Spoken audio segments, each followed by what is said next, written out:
Ya Allah, give us the unexpected, undeserved gift. What gift? Min azwajina wa dhurriyatina qurrata a'yun. From our wives and our husbands and our children, give us what makes our eyes so happy that it makes us cry.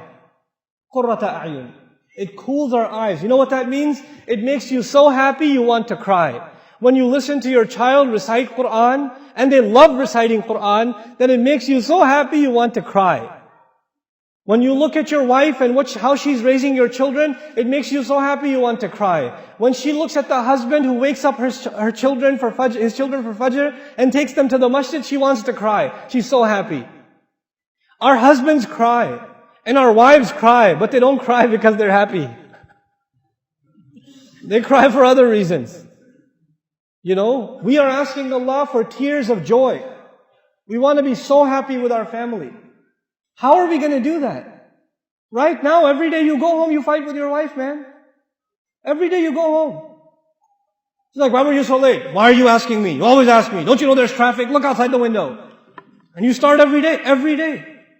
And then you're so angry, then you look at the child and he's like, why are you playing with a toy? Why do you look happy? We don't have happiness here. Where's your homework? And the kid's like, I didn't get any homework. You know, why not? I'm going to complain to your school. You know, God, this is not qurrata a'yun. There are people who come to the masjid for salat, and salat is supposed to give you peace. It's supposed to make you calm. It's supposed to settle you down. And then they go home and there's a tornado that walked into the house. Oh, children hide under the bed. You know, the wife gets off the phone. She's like, you know, you cannot be the reason for your family to be afraid of you. You should be a reason for your family to be overjoyed. Your children should they should run to you and hug you when you come home. That's the relationship you should have with your children. And while I'm on this topic, 20 years ago, 30 years ago, 40 years ago, parenting was different.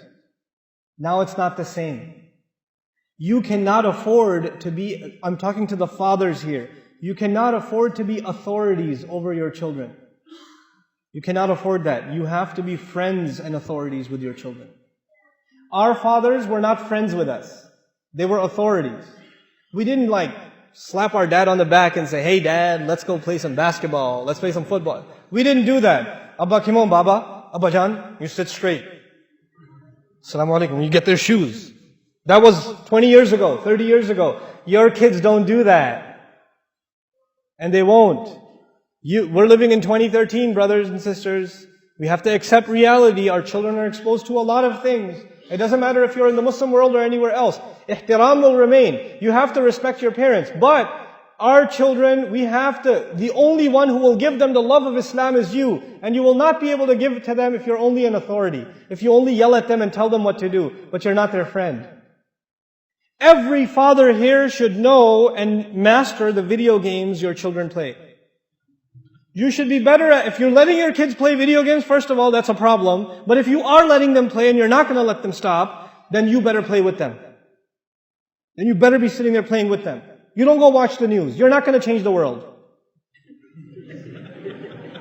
Okay? You've watched enough news. Believe me, and nothing has changed. You need to know whether the stock market went up or down. You don't even care about stocks, man. Why are you watching the news? It has nothing to do with you. Listen to it in the car. When you're in the car, don't come home and watch TV. Don't come home and watch the news. Come home and play with your kids. Do homework with your kids. Talk to your kids. Take your kids to the masjid. Do that with them. Make your kids love you. I tell you, I'm telling you, if the fathers don't do this, we will lose this ummah. We will lose our next generation. I am telling you. I'm guaranteeing you.